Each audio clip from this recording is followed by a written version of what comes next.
giant of limitless power at man's command. And where was it science found that giant? In the atom, a particle so infinitely small that it takes over 100 billion atoms to make up the head of a pin.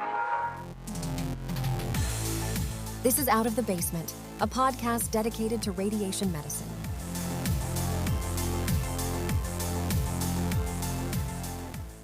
This is Dr. Jason Bechter beaming out of the Vermont mountain basements with a tale as old as time, which is not really an accurate statement. I would say that maybe this tale is technically as old as 1927, give or take. Maybe before, maybe after. It's kind of unclear, but you'll see. It's the tale that is not rooted in science in the least. And it is the tale of my ironically favorite word. And by that, I mean, I use the word favorite ironically, radiophobia, because it's not actually my favorite word. And you might imagine that some of the biggest challenges facing radiation medicine today are things like Medicare reimbursement or choosing wisely campaigns or companies like Epicor. But no, I would argue that it is radiophobia, the fear of radiation itself. And it has certain foundations, which if you've followed me on this podcast or social media or perhaps ever talked to me for more than 2.5 minutes in real life, you know that it is something I bring up quite frequently. And in yammering about this for many years now, I have come to appreciate how little the average person, and by that I mean even the average person in any sort of professional radiation, atomic, nuclear connected industry knows about it. And I would argue that I probably barely scratched the surface of knowledge about it, even though I, again, to use the correct word, yammer about it quite a bit. And in these pillars of the castle of radiophobia, which as I say that, I don't think castles are built with pillars, but you know what? I'm going to allow it. I'm going to allow myself to allow it. The details of those pillars are very minute and pedantic and esoteric, which is part of why we're here today. Because as always, the theme of this podcast is me just talking about the nerd things I have learned along the way and sharing those nerd things as if I'm talking to me in the past. And this episode is exploring the piece of radiophobia that I would hopefully know reasonably well, which is radiation regulations and theories, and particularly the linear no threshold or LNT model. Because in science, some theories do more than just explain observed phenomenon. They become the bedrock for policies that shape literally entire societies. And the LNT model is unfortunately one of those theories. It's pretty basic in its theory, which is that it claims that any amount of radiation, no matter how small, carries mutagenic risk. For decades, this model has influenced environmental regulations, medical practices, and public perceptions of safety. But behind the LNT model is a quite bizarre tale of controversy and ego and uncertainty and scientific bias and so on and so forth. And as I also discovered, eugenics, but we'll get there. Despite the widespread adoption of the LNT model, it was questioned from the very start, and you could argue from before the very start, but unfortunately, regulatory capture and institutional inertia have kept it entrenched, even as a continually growing body of research and choruses of voices of scientists and experts call its legitimacy into question. More and more and more people are asking, or at least realizing they should be asking, were the critical decisions about radiation safety made 70 years ago based on solid evidence or perhaps any evidence at all? Or were they driven more by fear and rigid beliefs, which in my thesaurus is also called dogma. The story itself isn't really just about radiation. It's about responsibility, and particularly scientific responsibility and integrity of evidence and the unseen forces that shape policies, and those policies go on to govern our whole lives.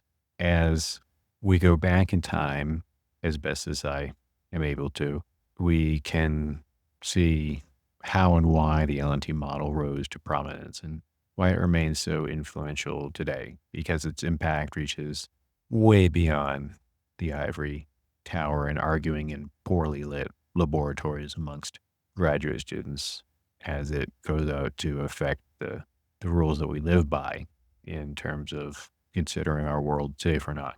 And obviously, in that theme, it's an allegory for the larger issues facing society today in a time when trust in institutions are very fragile. Science often collides with politics, or honestly, is basically indistinguishable from politics.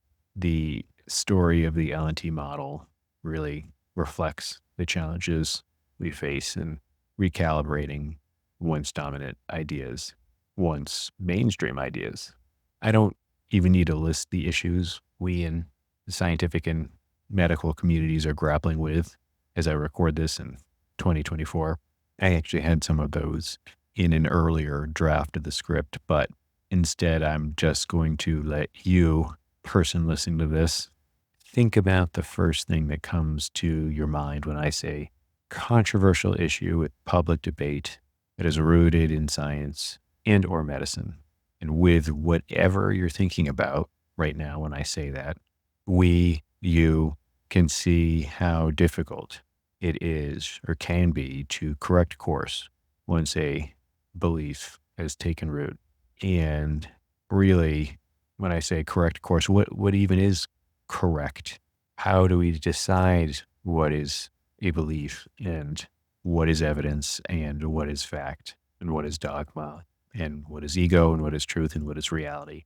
And at the heart of these debates are the same issues of integrity, trust, and consequences of bias and fear shaping our actions and our policies. And at the center of this particular story is a gentleman named Hermann Muller, who is a Nobel Prize winning scientist whose work transformed the world's quote unquote understanding of radiation for good or less good. And as we go deeper into Muller's story, hopefully it becomes clear that this worldly transformation is not necessarily based on groundbreaking discoveries, but maybe more on stories that were quietly or not so quietly buried. And, well, you'll see. As always, much of the best information on this story, of course, comes from Dr. Edward Calabrese, while there is also ample corroboration of his claims in the literature, since there has been a fierce battle around and against the LNT model since the very beginning. I will try to point out if I'm using sources different than Dr. Calabrese, but his work is the backbone of this particular episode, at least, and perhaps this whole topic these days. But as I said several times before, many times before, please go watch the 22-part documentary series of his over on the Health Physics Society websites. It's really incredible. And when I was pulling up info in researching on this podcast, it appears that Dr. Calabrese has finally retired, maybe. And so he has been a professor at UMass Amherst in toxicology in the Department of Environmental Health Sciences. But when I just went to go look at his profile, it says Professor Emeritus. So perhaps he's retired. That's relatively new. I don't know if I've looked at that for at least a year or two, but I guess that's new when you're getting old like me. But to return to the true central figure of this, Hermann Muller. He was a towering figure in genetics and really did shape the world's viewpoint on mutation and the mutagenic risk of ionizing radiation. And in 1927, he published the paper that would eventually earn him the Nobel Prize, and that was X-rays could cause mutations in the DNA of fruit flies, aka our best friends, the Drosophila. And at the time, this was really revolutionary. It opened the door to the study of how radiation affects living organisms. And by the time he accepted his Nobel Prize, almost 20 years later in 1946, he had become one of the most influential voices in radiation biology. Now, a key part of this story, and I am exhausted even thinking about saying this, let alone saying this, let alone doing this. But the most important thing we can do as physicians and scientists and really responsible citizens of the discipline or the world of anything, just the world, period, please always try and look at primary source material yourself. And even before it was cool to quote unquote do your own research, or I guess, is it not cool now? I can't keep track. But even before that was a thing that was talked about, I have tried to do this for many years and inside and outside my professional vocation. And because anytime that I am interested in really anything, and especially anything where there's controversy, trying to look at the primary source material is infinitely more valuable than the secondary source material, which is infinitely more valuable than any sort of headlines or social media discussion. Because pushing the headline social media stuff off to the side, even just comparing the difference between primary and secondary source material. So secondary source material being things like textbooks or curriculums or whatever, something in that vein. The gap between those two is just quite insane because truly history is written by the victors or, the people who write the textbooks, which arguably they would argue maybe they're not the victors, but you know what I mean. I assume if you're listening to this, you are either living right now or in the future. See what I did there? I don't imagine the current turmoil and questioning of facts is going to get any better than it has been. So again, you should feel exhausted when I say this, but always, always, always, please, primary sources. So in that spirit, I went back and downloaded Muller's 1927 paper in Science, and by that I mean the journal Science, which did exist back then, which is now close to 100 years ago. Actually didn't look up when Science was founded. I should do that. But anyway, the paper was that X-ray radiation could induce true gene mutations in a significant portion of treated germ cells, especially in sperm. It was groundbreaking at the time because it demonstrated that genetic mutations could be artificially triggered at a much higher rate than what had previously been observed under natural conditions. Some key takeaways from the paper is that he treated the fruit flies, more specifically sperm of the fruit flies, with heavy doses of X-rays or Röntgen rays, as the kids used to say, and found a mutation rate 15,000% higher than untreated cells. He tracked hundreds of mutations and observed that more than 100 were stable across 3 or more generations, which confirmed the heritability of these radiation-induced mutations. Most of the mutations were observed in the X chromosome due to the experimental design. Mutations were occurred across other chromosomes as well. Approximately 1/7 of the treated X chromosomes exhibited detectable mutations. When he extrapolated to the entire Drosophila genome, this implied that nearly half of the sperm cells carried some form of mutations.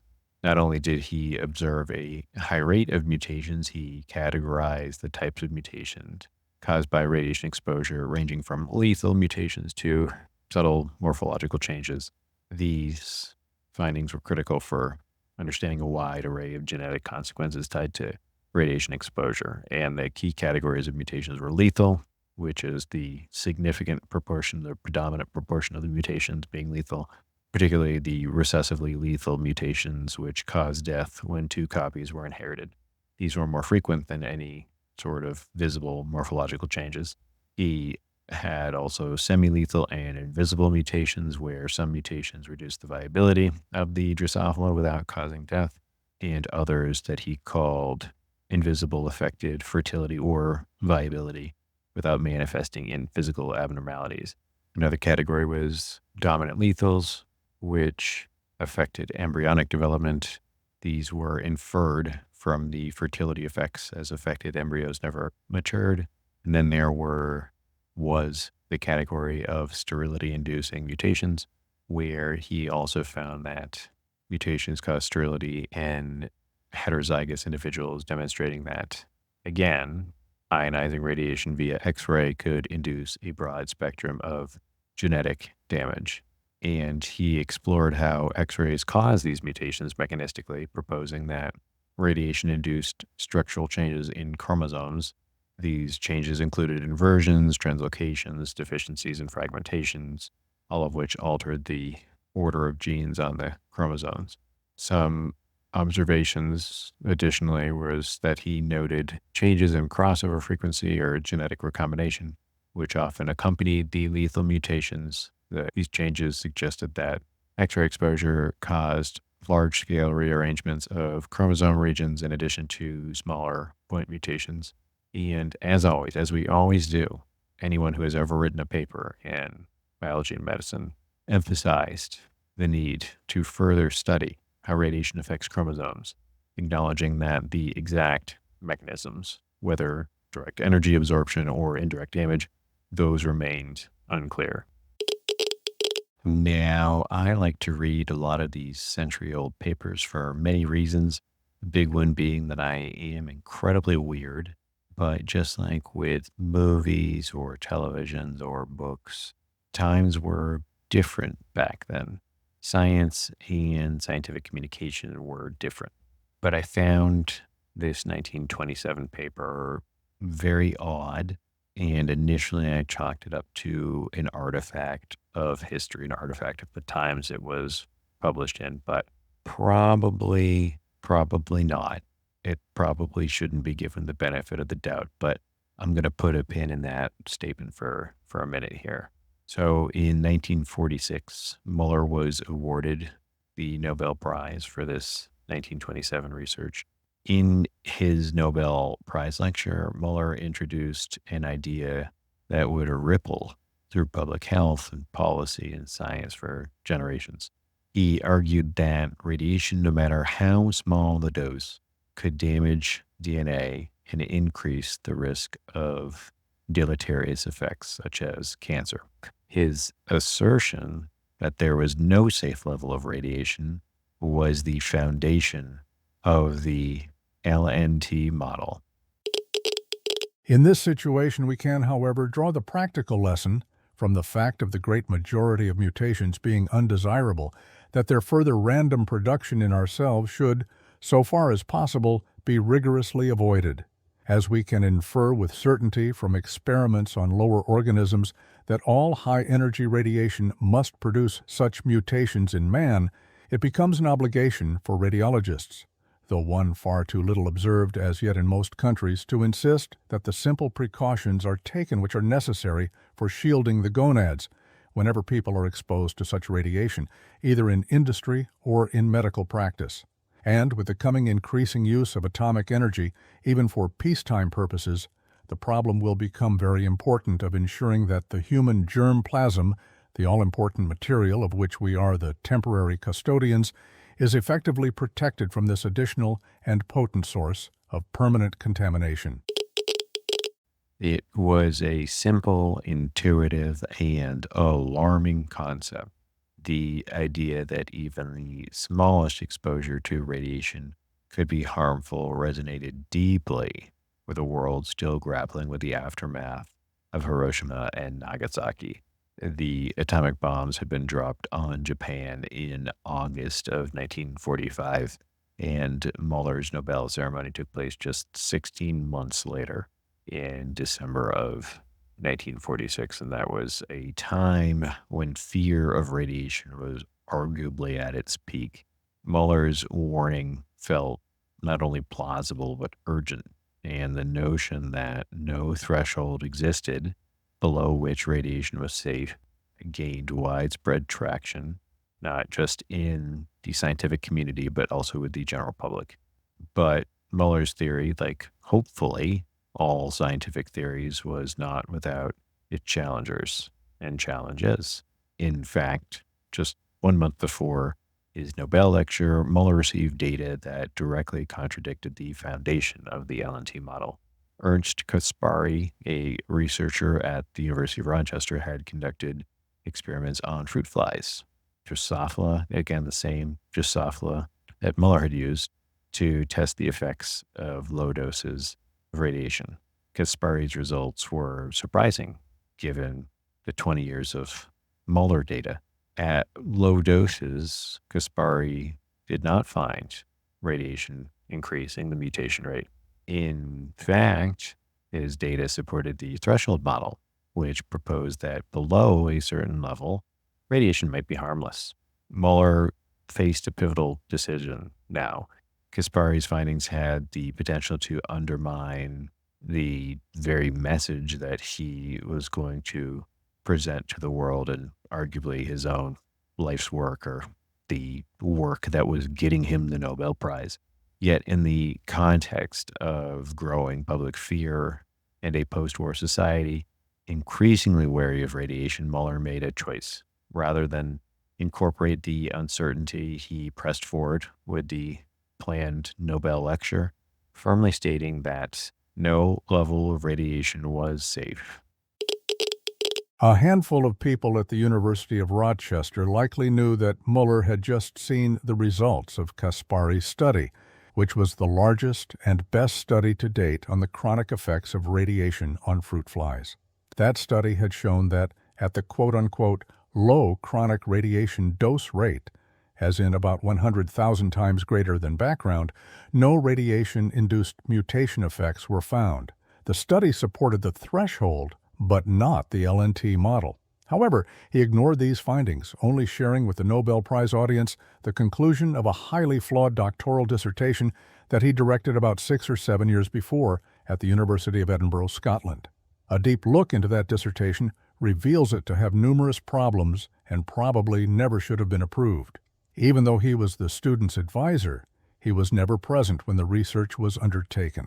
Once the student was oriented in the lab, Muller left for the United States for a prolonged vacation, returning to Scotland only after the research was completed.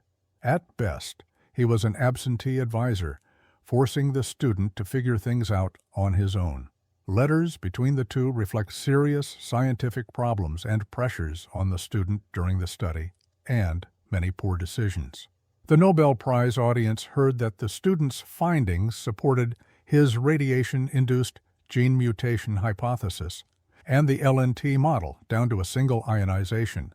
The audience was not told that the dose rate of radiation used on the fruit flies was some 100 million times greater than background, making the data of essentially no relevance to humans.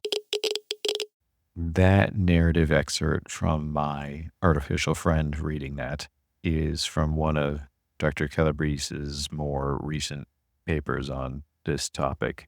And so we'll take a little detour because I bring him up a lot, and he is a divisive figure amongst certain circles.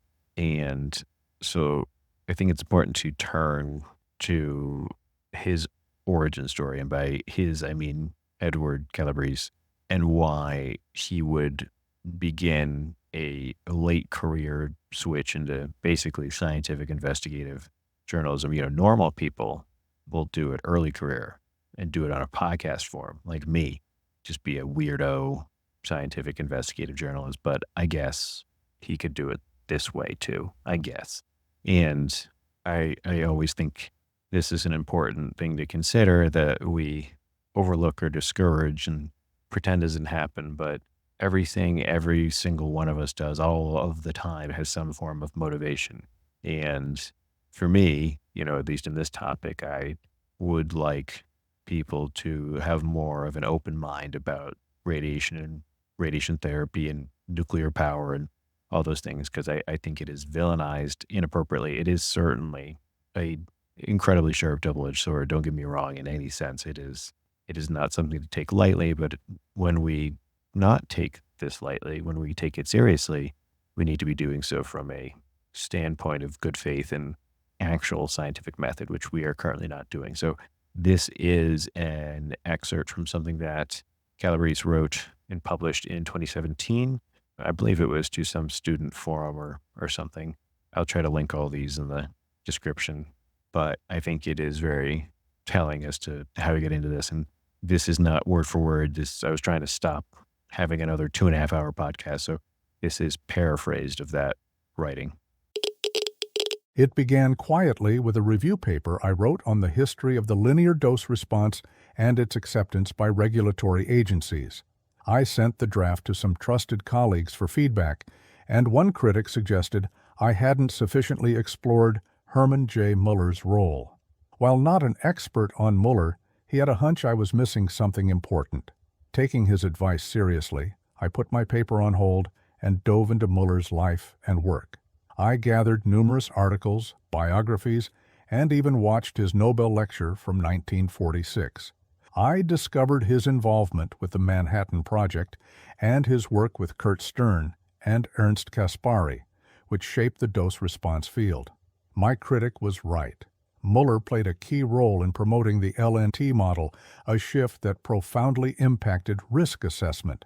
In fact, Muller coined the term proportionality rule in 1930 to describe the linear relationship between dose and response. During my research, I noticed a troubling disparity between Muller's Nobel lecture and findings from the Manhattan Project study conducted by Caspari and Stern. In his lecture, Muller dismissed the threshold dose-response model, asserting that even low doses of radiation posed risks. Yet Caspari's 1946 study on Drosophila showed a threshold response, data that contradicted Muller's stance.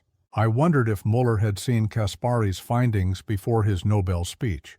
After digging through archives and correspondence, I found a critical piece of evidence, a letter from Muller acknowledging receipt of Caspari's manuscript a month before his lecture.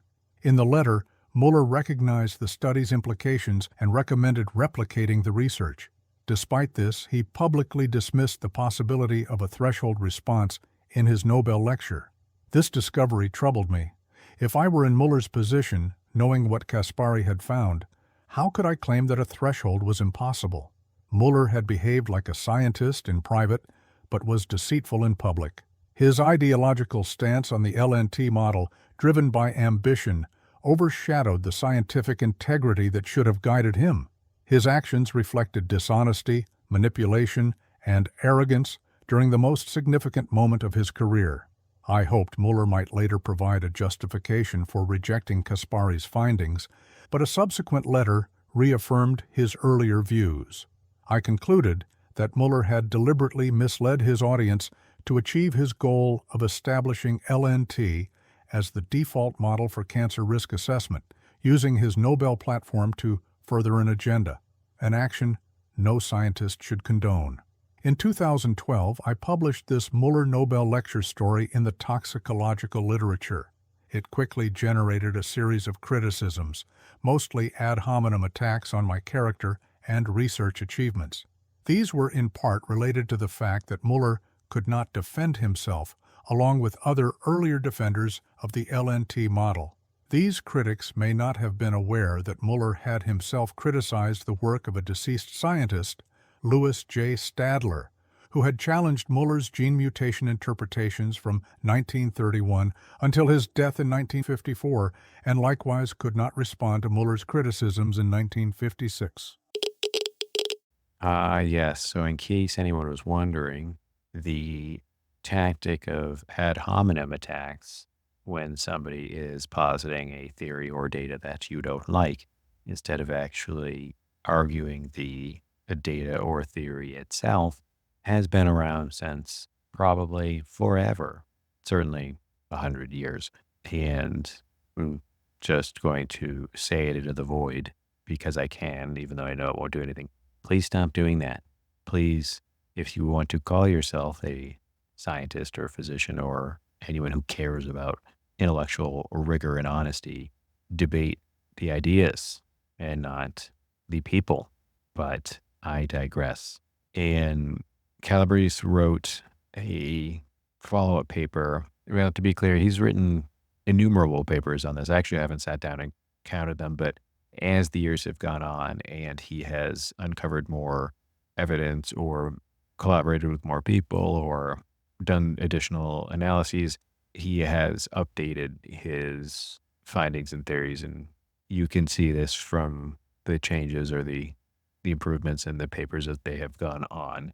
And he has specifically in his work analyzed the issues with the 1927 science paper itself.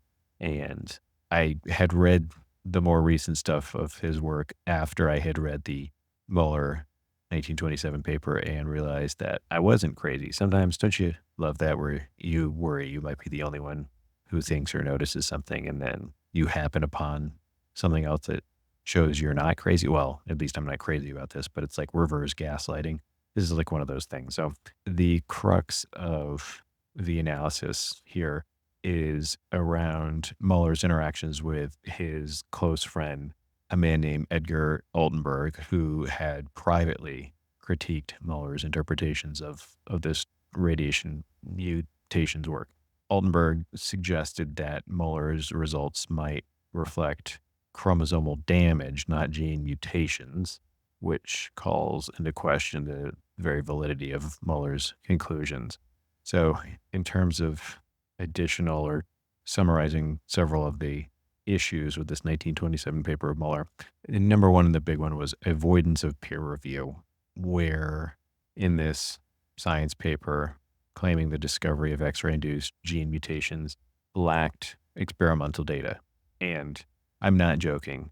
You should go look at it. So that was there's a couple things that leaped out to me, but that was a big one. So if you go read this paper, there is not a single figure. There is not a single piece of data. It is just words. It is a narrative. It is a narrative describing experiments that Muller says he did. It would never be published in a real journal today. Maybe this was more common back then, but it stands out like a sore thumb. It has no data, and that would not fly in the era of peer review. And the bypassing of peer review is actually unusual for Muller, who really typically adhered to classic scientific rigorous protocols. The other thing that leaped out to me and is talked about in this analysis is that it lacked any description or detailed description of the experimental methods, such as the radiation dose or the techniques for analyzing the genetic mutations, or again, data. And that was when I was reading this through the first time and putting together something else, I was trying to figure out, because a big problem with this and listed later on in other works and things is that Muller was not actually using what we or anyone would consider low doses. Like the doses that he claimed to be low were significantly higher than what you or I think of low dose radiation today. And I, when putting things together, wanted to know what that dose was. And I couldn't find it in later papers as reading it, making my way to reading this one. So I finally got to the 1927 paper and said, okay, I'm gonna pull this out. And I think I read it 3 times thinking I had missed it because it is not there. But yeah, so it's not there. And Altenberg's criticisms focusing on the possibility that Muller's X-rays simply caused gross chromosomal damage rather than true gene mutations.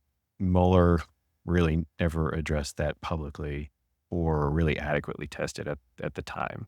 And that's kind of a niche, to a lay person, they might think that those are synonymous, but it's really not. Like a true gene mutation is different than chromosomal damage that is passed on. Because if you functionally, the outcome may be the same or similar, but there's a difference. And Calabrese also points out the manipulation of the scientific process itself beyond the peer review. And he asserts that Muller's ambition to be the first to report X-ray induced mutations led him to do other questionable things, which, like publishing incomplete findings and relying on the fame and authority of his position to overshadow scientific skepticism.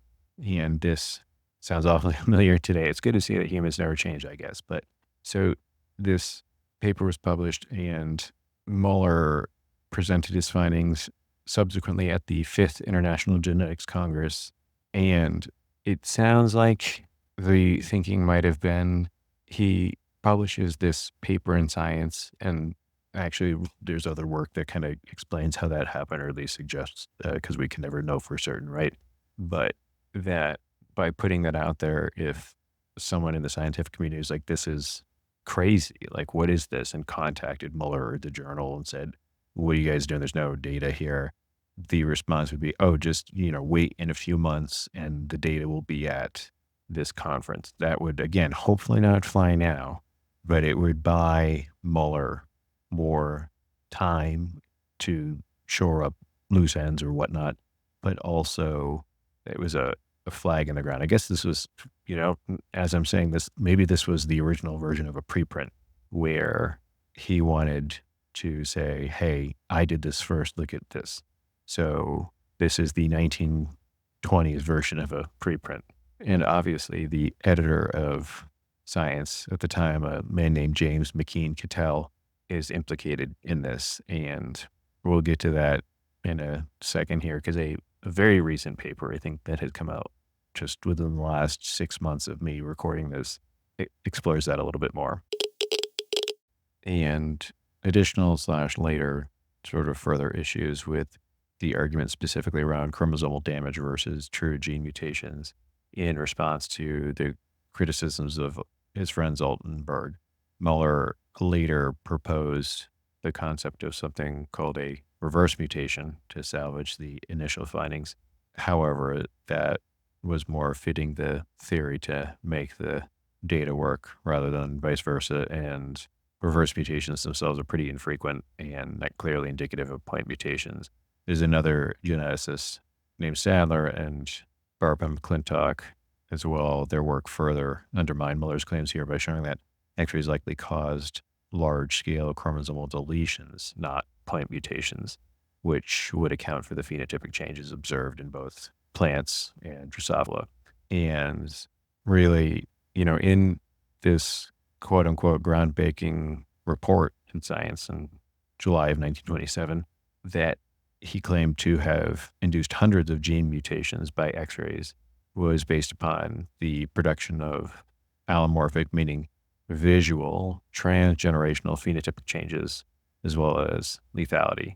And he made the gene mutation claim interpretation in the article that discussed his findings, but again, failed to include any data. And so this, I love this part of, so a lot of question, or one could question if Calabrese, who's again the main author of a lot of these points, if he is making these claims now in, from 2010 to today, why did it take so long for this stuff to come out? And so, Calabrese went so far as to go read Muller's data in his lab notebook, like literally went, I believe, so this should be kept, I believe, at Indiana University is where the Nobel Museum for Hermann Muller is. And I think, as I recall from the documentary, I believe that Calabrese actually traveled there and has done quite a bit of, again, investigative journalism for this. But so reviewing the Nobel Prize data in the actual handwritten lab notebook from Muller reveals that the findings for the 1927 paper were derived from 3 experiments, with the second experiment being wrapped up in terms of the data collection in the laboratory at the end of May 1927. So the Science paper was published July 22nd, 1927, and the end of the second experiment was finished in May of 1927, just 2 months beforehand. The dates of the third experiment were not recorded in the lab notebook, although Muller indicated that he ran out of time to include a control group, probably because he had to prepare and travel to the Fifth Genetics Conference. And from Calabrese's interpretation and reading of the lab notebook compared to the paper, he feels that the data discussed in the science manuscript matches most closely to what was reported in experiment number 1 that was completed in the lab according to the dates written in the lab notebook in December of 1926. And it's not known when Muller's friend Altenberg precisely offered the chromosomal damage criticism to Muller, but the the actions of Muller to introduce really a profound advancement on one of the most significant questions confronting biology in the journal Science without any proof it's a bold move by anyone's measure. And allowing this to occur was also pretty bold by the editor, one James McKean Cattell. And in the initial sort of work, when Calabrese was looking into this, he really couldn't figure out why that occurred. So there was again, I presume the Indiana University Museum collection on Muller's correspondence. There are letters and things of communication between Muller and Cattell. And when Calabrese had initially gone through all this, he couldn't figure out why, where the you scratch my back, I'll scratch your back agreement came in. And then he also went on to review the records of Cattell as well. So both these individuals from both sides of preserved collections, he couldn't figure it out.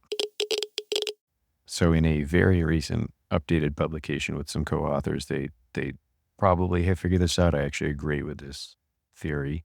And recently it has been learned that there was really a quid pro quo arrangement between the owner and editor of the journal Science, Cattell. So I forgot about that part, that James McKean Cattell not only was the editor, he also owned it. This is back pre Elsevier, however you say that stupid company, before the publishing cartel that exists today. Individuals actually own journals. So Cattell owned and edited Science. And there was a letter discovered from Muller to someone named, I'm going to butcher this, but Milisev Demery in October of 1927. So about 3 months after the paper was published. And this establishes and reveals the arrangement. So the theory based on these other communications was that there was some sort of ongoing arrangement to enable and provide reciprocally beneficial favors, which is Muller agreed to provide Cattell with a set of papers from the 5th International Genetics Congress that Muller identified and obtained by contacting the authors, because again, he was physically going there. This was pre-internet. Muller also agreed to oversee the peer review and render judgment on acceptance for the journal. The American naturalist that Cattell also owned and also was the editor-in-chief. And the reason I find that theory so plausible is this sounds exactly like what I have personally seen happen in the modern era. If you don't know what I'm talking about, you have been blissfully naive, unawares. I don't know how to say it, but so maybe I guess in those of you who listen to this who are straight MDs or have only been to med school, maybe this is a little insider baseball. In your PhD in graduate school, this stuff is everywhere. Now, people are exposed to it to varying degrees. Sometimes it's flat out dead. Sometimes you have to read between the lines, but this stuff happens everywhere. This is part of my own disillusion of science and medicine, is that I personally know this stuff happens all the time, everywhere. And this is what happens when you make publications the coin of the realm. So I can 1000% see this being the deal. Now, the thing that stretches belief for me is that usually in these sort of arrangements, at least in the modern era, that the papers are not that bad. And it's just so weird that this paper has no data in it or methods. And, that certainly would not, even with an arrangement, not have been allowed to have occurred today, because that would have been, now we have things like retraction watch and the internet. So maybe this kind of flagrant sort of chicanery happened more back then. I don't know. But outside of that, again, this stuff happens all the time. Now, part of where, in my opinion, Calabrese rubs people the wrong way is his writings and talks on this topic are charged with a lot of adjectives. And it's really clear that he feels that Muller was very unethical for doing this, we'll put it that way. And especially in watching him speak in the Health Physics Society documentary series, or you can go watch him on YouTube videos and stuff. He is a classic scientist. That's why there's a few critiques of him that he's a shill for industry, which always, if you that's the sure sign that whoever you're arguing with doesn't have any good comebacks if they start just busting out you're getting paid by insert thing here. But to me, I know these people. Again, I've been in this world for a long time in both worlds, and there really are the scientists in the world that you think there should be. Like when I was a kid, I thought science was a objective search of objective reality that was a meritocracy, and hard work would get the best people to the top positions. And I could not have been more wrong.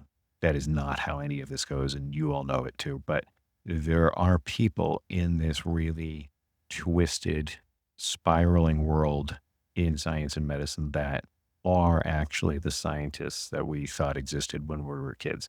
And hearing Calabrese speak and reading his work, he seems like one of those guys, and he is truly it feels like he is offended.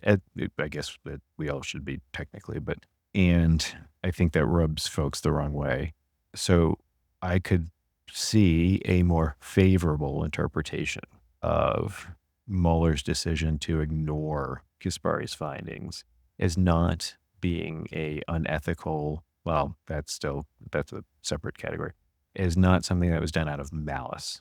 It was not meant as my career and my message is the most important because I am the most important. I am going to ignore this.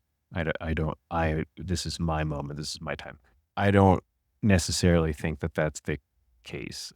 I suspect, and I'll get there in a second here, that he probably believed that a strong and clear message about the dangers of radiation was needed, especially at a time right after atomic weapons were used and nuclear testing was expanding.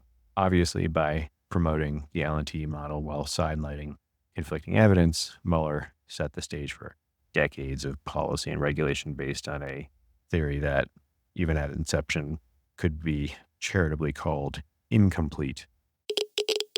An important part of the insight of Nobel lay in the fact that he did not try to separate the seeking after fundamental truths from the seeking of benefits for mankind. We would, however, be hypocrites if we were to pretend today that the increase of knowledge in any particular field inevitably leads to human betterment.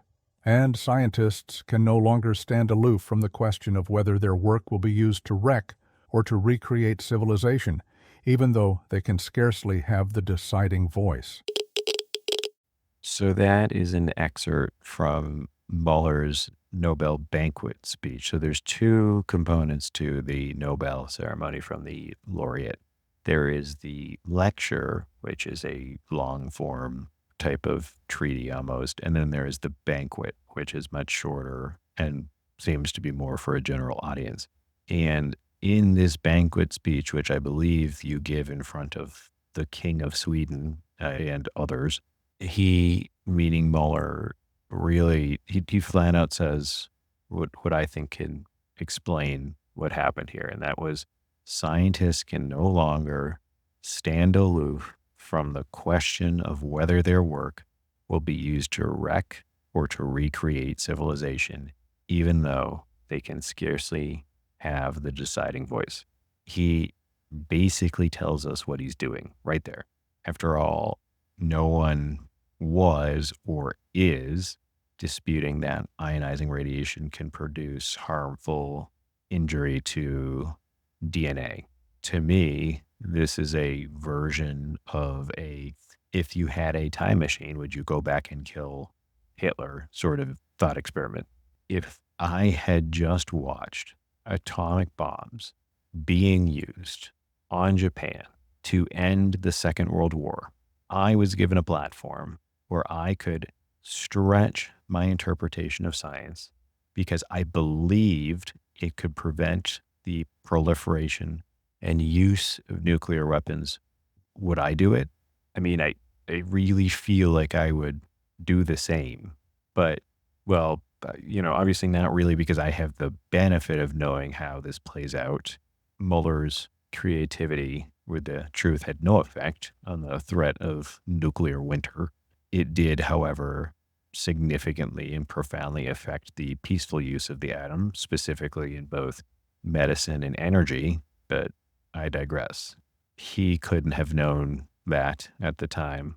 And if he thought that he could help keep the world safe, then this would explain his actions. Now, I'm sure there's other things. Nothing is ever done in isolation. I'm sure there's an ego component here. I'm sure maybe he doubted Kaspari's findings. We're complex critters. We have a lot of motivating factors in our action, but thinking about that era, thinking about having just come out of World War II, and I have a hard time imagining what it must have been like to watch atomic bombs for the first time, knowing like something like that exists. Although, unfortunately, for those of us geriatric millennials, I feel like we get to just watch one worldwide disaster after another. But so maybe I do. Maybe that's why I empathize with this more than others, is that we have unfortunately seen a string of really disastrous things happen over the last 20 years that I can picture a scientist saying, this is my platform. This is my time to try to help make the world safer. And again, ego and whatnot. But we will never know. At the time, his claims went largely unquestioned. Muller's status as a Nobel laureate lent his message immense credibility, and his argument fit the anxious mood of the post-war era. The atomic bomb had burned the dangers of radiation into the global psyche, and the idea that even minimal exposure could be harmful became widely accepted.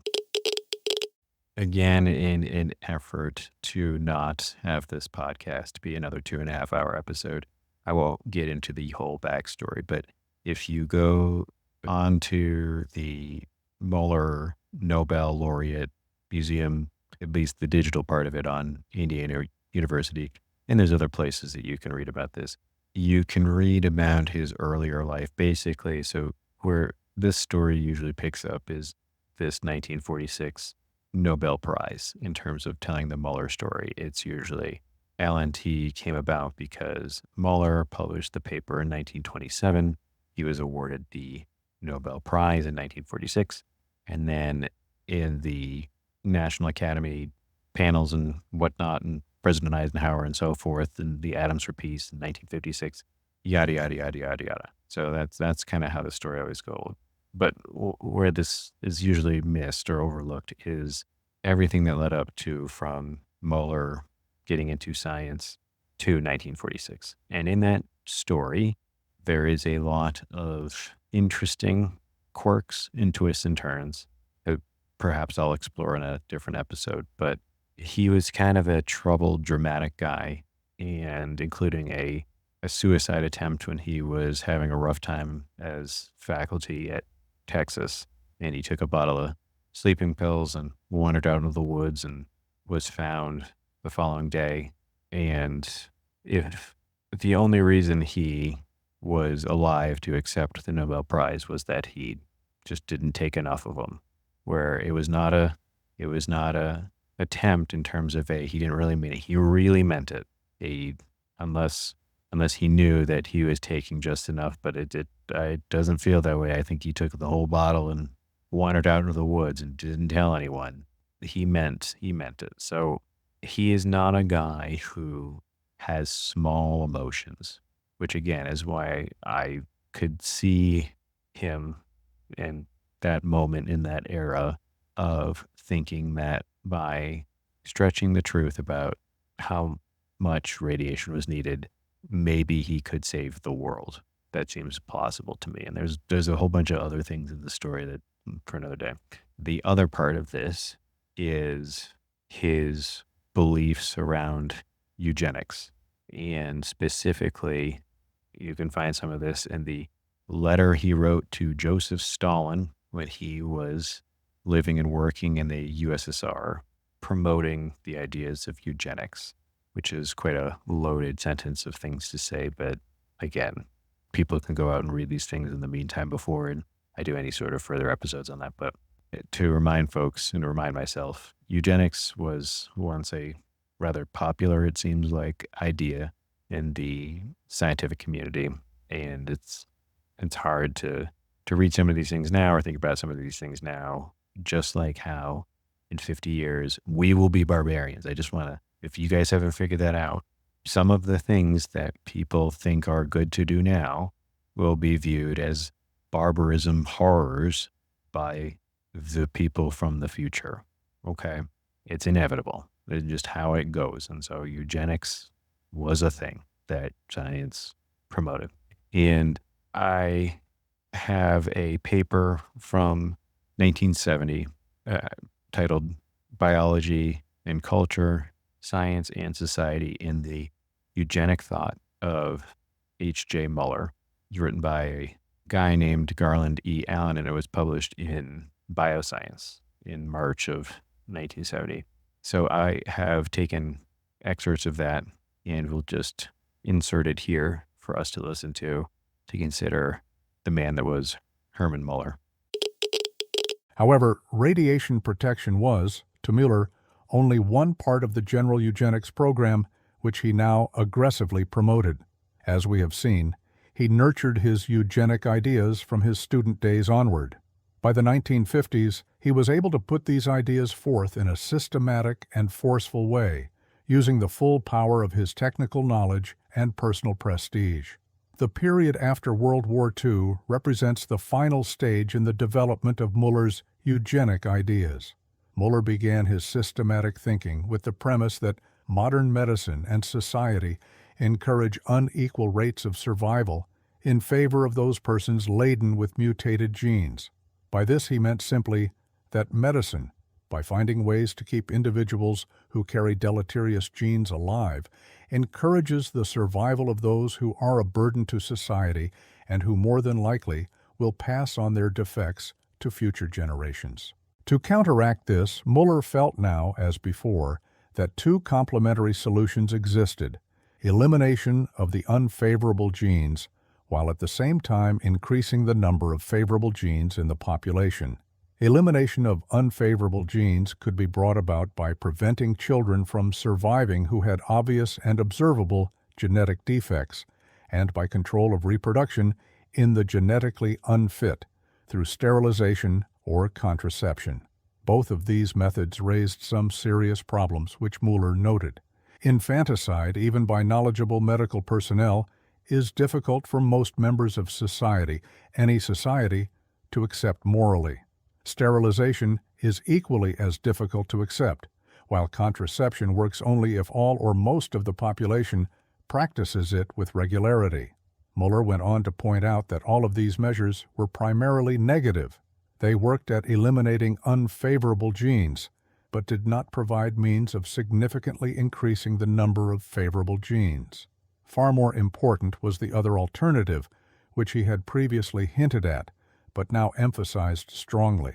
Through a program of artificial insemination called voluntary choice, Muller suggested that frozen sperm from genetically superior male lines was to be stored in sperm banks throughout the country. He pointed out that in couples where the man was impotent or sterile, artificial insemination had already become an established medical practice with complete social sanction. In the 1950s, over 10,000 such cases occurred in America every year. Why not, he argued, encourage these couples to use sperm from the genetically best males available rather than sperm of an average man? Each couple could choose the sperm line which they wished to use and would thus ensure that their offspring would begin life with a sound genetic potential. Once the idea was established with these special cases, Muller felt it would be more easily extended to all individuals, giving every couple the opportunity to produce well-adapted and genetically fit offspring. As he wrote in 1961, "There is no physical, legal, or moral reason why the sources of the germ cells used should not represent the germinal capital of the most truly outstanding and eminently worthy personalities known. There was no value to the individual or to society, as he saw it, in the vain wish simply to pass on one's idiosyncrasies to the next generation. As he had written in 1935, mankind has a right to the best genes obtainable, and eventually our children will blame us for our dereliction if we have deliberately failed to take the necessary steps for providing them with the best, if it was available, squandering their rightful heritage only to feed our heedless egotism. Without question, Muller's view of society was exalted, optimistic, and perhaps in many ways unattainable. His purpose was for society to direct itself toward the ends of improving its genetic makeup. While more technical information was needed, such as determination of the factors involved in inheritance of intelligence or cooperative behavior, this would come in time, just as information about the nature of variation and mutation had come. The most important and probably most difficult goal, as Muller saw it, was to convince society as a whole of the importance of eugenic aims. Voluntary choice was Muller's specific program. It respected an individual's freedom and was meant to be, as its title implies, non-coercive. Through much lecturing and writing on this subject in the last decade of his life, Muller tried to ensure that the seeds of his reforms would not fall on barren soil. He made a considerable impact, but his appeal was more to those who were already convinced, to the biologists, sociologists, and doctors, than to the large bulk of mankind, to whom his ideas ultimately most directly applied. Again, my point in including that narration about Muller and his beliefs and efforts towards eugenics is not meant as an ad hominem or as a however else anyone can negatively interpret that. Although, again, it's hard to not negatively interpret eugenics. I'm not for eugenics. We'll just put it like that. So my point in including this as part of this conversation is to try to contextualize not necessarily just Muller's actions, but his intentions. Because one of my favorite sayings is we judge ourselves by our intentions and others by their actions. And Muller was a complicated guy, just like everyone is. Kind of a ridiculous thing for me to say, but in reading his life story, this is a guy who had a lot of strong and big emotions. And maybe I'll do a different episode on that period of his life from when he got into academia to that 1946 Nobel Prize, because that's a lot of things happened. But in that time frame, he has a genuine suicide attempt. He ends up going overseas and working in the USSR and writing a letter to Stalin. So where that goes, he writes the letter to Stalin promoting eugenics, and it is one of the options. We won't go into it, but this letter, he gets concerned that Stalin is going to kill him, and he was appropriately concerned because it was Stalin, but he was advised and took that advice by his colleagues to leave USSR. So then he went to Spain for a couple months to fight in Spain or something. But he's a guy who pissed Stalin off and ran appropriately. And then he witnesses atomic weapons used on humans, and he finds himself in a position to try to sway the world, really, in terms of influencing policy in what could be construed as a way to promote peace, at least in his mind. And finally, with this eugenics bit, he is someone who clearly feels very passionately about, quote unquote, protecting human genetic information. And he spent, as this article discusses, the final decade or two of his life really focusing on this. And in that context of here's a guy who believes that we can make the human race better by using quality DNA. I'm going to phrase it like that, quality DNA. There's a lot of questions of like, who is making that judgment call, but I digress. That to me would spell out the intentions of him intentionally being, you could use the word deceitful, sure.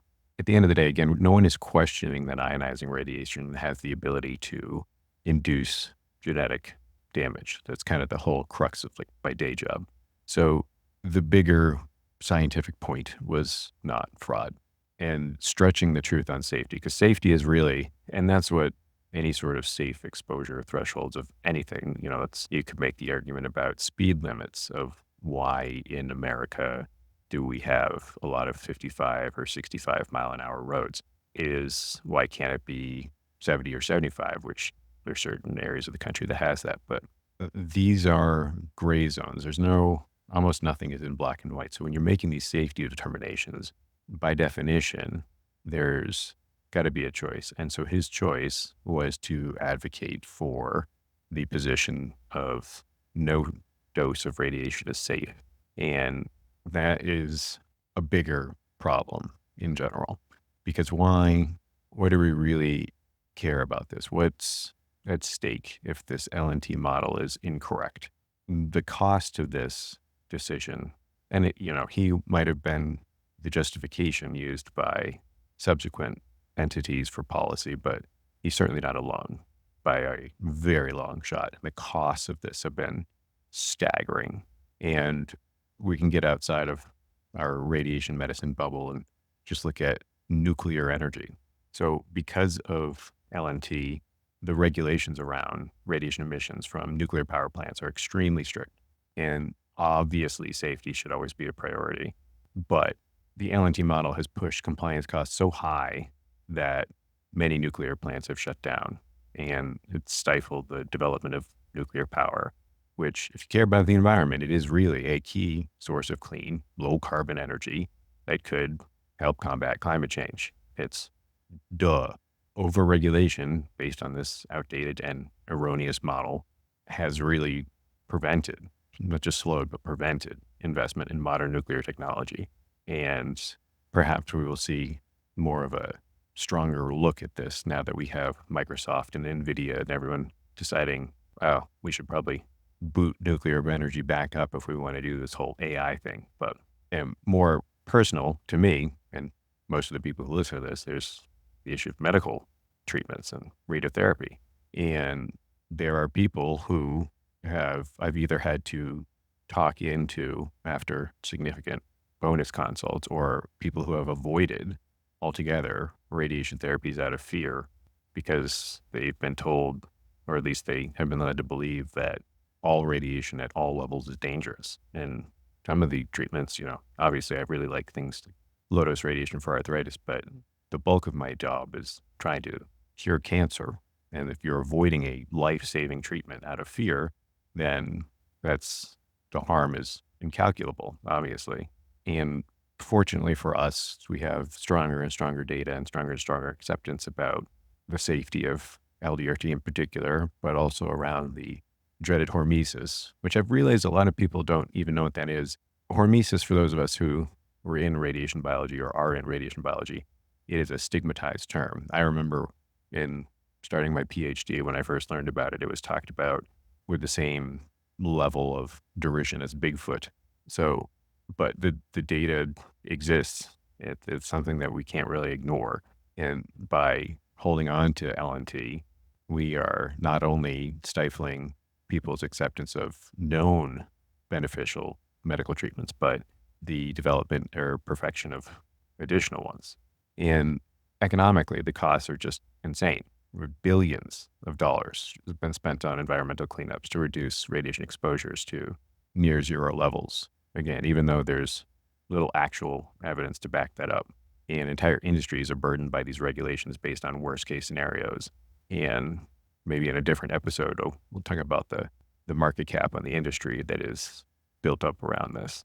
Maybe holding on to this makes more sense, or why they haven't been willing to consider changing this. But the bigger point with Muller and his beliefs, or potential beliefs, because again, I'm just kind of guessing, but based on the thought experiment at the very beginning of what are current controversies in science and medicine, it's incredibly crucial to distinguish between scientific policy and scientific method.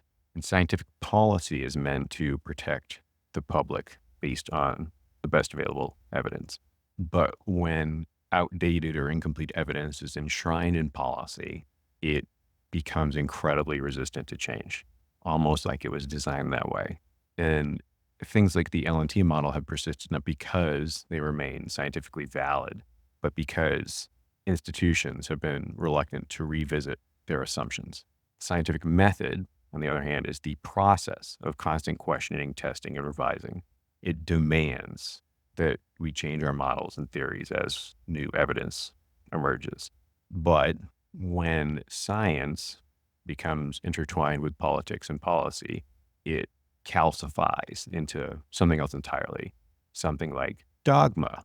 And dogma, regardless of the setting, is dangerous. And this was meant to be one big episode, and I am not joking when I say I think if I had done it all in one, it would be a 7-hour podcast. There is a more recent paper published through Freedom of Information Act requests that show some members of the Health Physics Society are very upset with Calabrese in the documentary and have plotted, or you could use the word conspired, to try to shut this conversation down. Again, this stuff just gets repeated over and over. It's always humans, we all do the same thing. But we'll do that in a future episode. But emails like that, which we can find across any sort of controversial topic, you can see how these things get enshrined, how these things are held through a network of bureaucratic power. It's the opposite of the scientific method. The resistance to new ideas, the suppression of debate, the refusal to let go of outdated assumption. It's not science. It's scientism. It's the uncritical acceptance of an idea because it fits within an established framework, not because it has been rigorously tested and proven. And it's hard to get scientists to understand the difference between policy and method. It's even harder to get the public to understand that. And we don't even try. There is no effort to try to communicate to the general public about where this difference lies and why things might be updated. And that's why we see things like that recent study that came out that said trust in doctors is at 40%. It's an all-time low. And it's because of a inability or reluctance to say things like, I don't know, or, well, we used to think this, but now we think this. And it is not a badge of honor to maintain the same ideas forever. And, that's the consequences of scientism. They're not just academic, they're societal. The public's trust in science, government, and medicine just continues to drop because of stuff like this. And when institutions become more interested in maintaining their own authority than pursuing actual truth or reality, they lose trust. And you just see the same sort of tactics used over and over. People don't even know they're using tactics. It's just something that they've seen along the way, or maybe it's just a natural human tendency to use the same methods when things that go against the mainstream come up. And the erosion of trust has ripple effects. And you can see that, again, I'm not going to actually say the things, but you can look around and see what are the consequences of the lack of candor in science and medicine and government. And people don't know who to believe.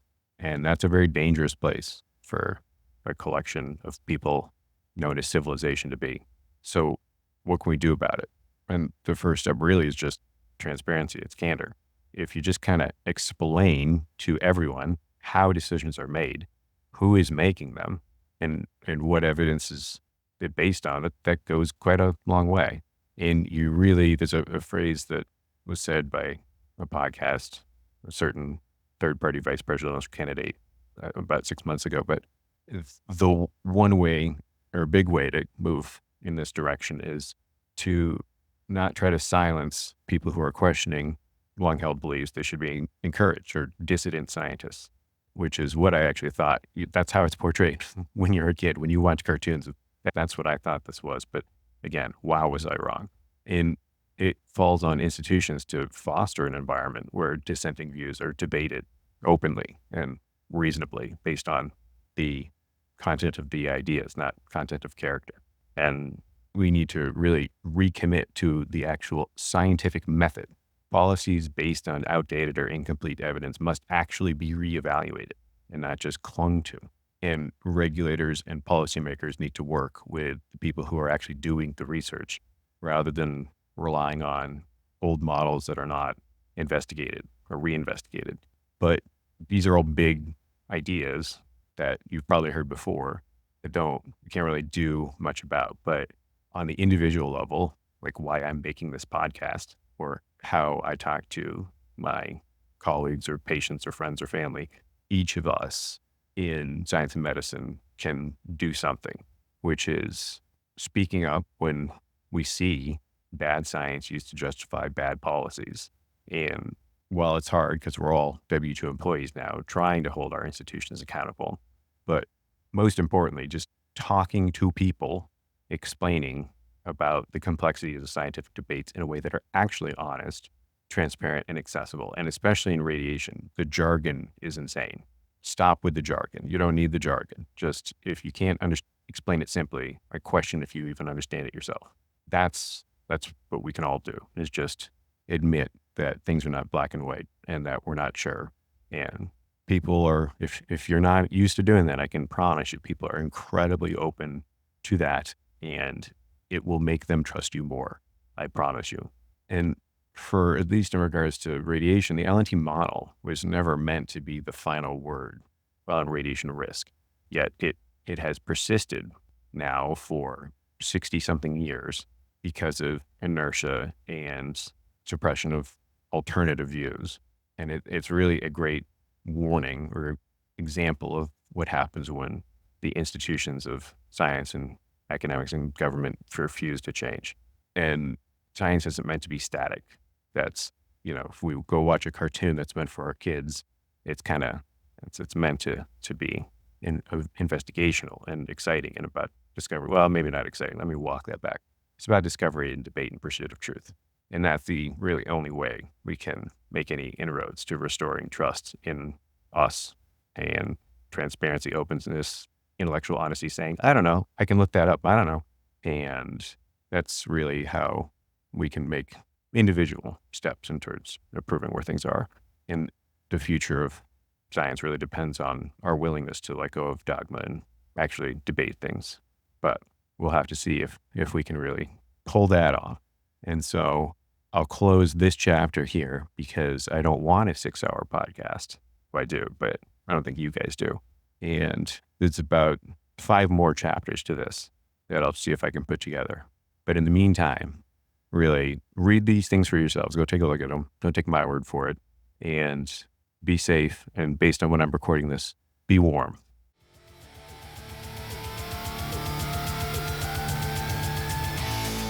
This has been a Photon Media production. Don't forget to like and subscribe on whatever platform you use to listen to us. Be well and beam on.